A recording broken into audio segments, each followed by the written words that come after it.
All right, welcome back, everyone. So what? What? You want to go outside? You want to go outside?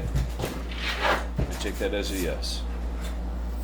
My neighbor likes to throw bones over for my German Shepherd, and he finished 2 out of the 3, so he was eager to get back outside and finish the other one.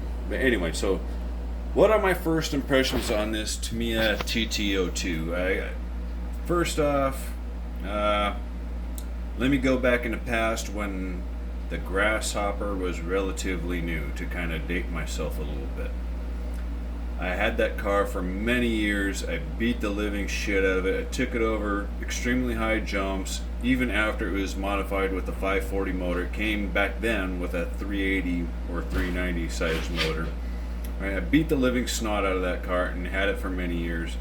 It wasn't until the chassis cracked in half after jumping it so many times across the front. So I had high expectations after having that car for so long and abusing it for so... Now he wants back in. Now he wants back in. So needless to say, I had high expectations. That was the last Tamiya I've owned since then. I had high expectations of the TT02.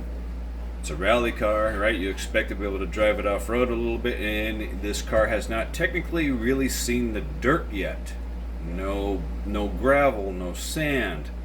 I drove it off of a curb at an elementary school. You know, elementary school students, the curb is not going to be very high, right? Because those little tiny kids, they got to step down from the curb down to the street. And so the curb drop is literally only about 5 inches.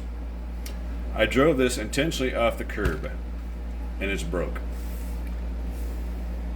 To say I am disappointed in Tamiya is it's an understatement. And it did say in the owner's manual, driving this vehicle off-road can cause premature damage. But, come on, a curb? Driving it off of a curb from one flat surface to another flat surface, and this is the kind of damage we're going to get. And I knew when I was building the car that this doesn't seem like it's very good design. Somebody somewhere decided to make something overly complicated but didn't want to make it sturdy, right? They didn't want to make it sturdy. They didn't want to make it last. So if you're thinking about buying a TT02, keep in mind it is for street use only. Do not take it in the air. Do not launch it in the air. Do not take it over jumps. Do not do anything where this vehicle might become airborne at all. At all. Right? Keep that in mind.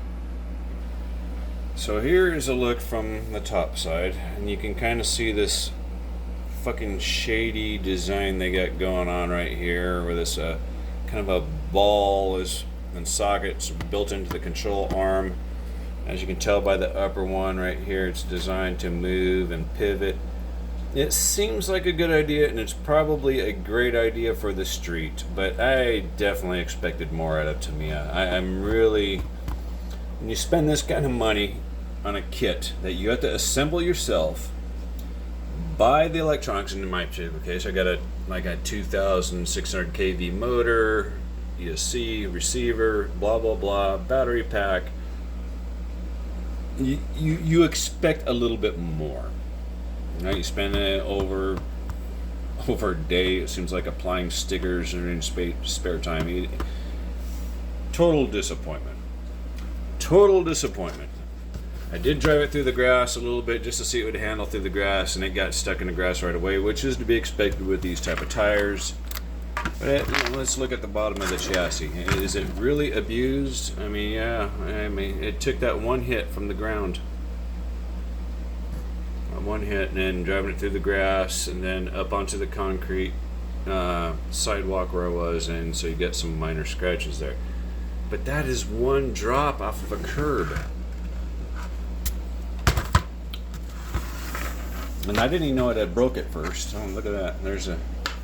All right, that's brilliant. I wonder if the other piece is still out. It looks like the other half shaft is still contained. So there's that. And I did know that the half shaft fell off, so I think I am going to attempt to rebuild it. I'm going to I think I'm gonna paint these hot pink because this was a motherfucker to try and find on a black tarmac. Something like that. That was a pain in the ass to try and find. I should probably paint that hot pink too. Or maybe green, I don't know. Since this is a street only car, it's not you can't drive it in the grass. You can't drive it off road. So it is a touring car specifically. So yeah, I'm disappointed. On the other hand, I would not be afraid to take, for example, a Redcat Racing touring car off-road. Put the Toyota Yaris body on it, modify it however I need to with some body posts, and send it down the road off-road, jump it all day long. I would not be afraid to do that in a Redcat. And if it wasn't for Christmas being right around the corner, I'd order me a couple of Redcat touring cars and then throw the bodies on it. That's what I would do.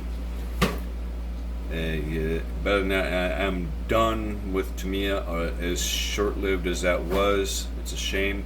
I didn't even drive the other one, the Ford Escort. Didn't even drive it. I mean, it was pointless in even driving it because I built both of these vehicles to drive off-road. Like a rally car, like you would a rally car, right? But no, don't even think about it. Have a good day.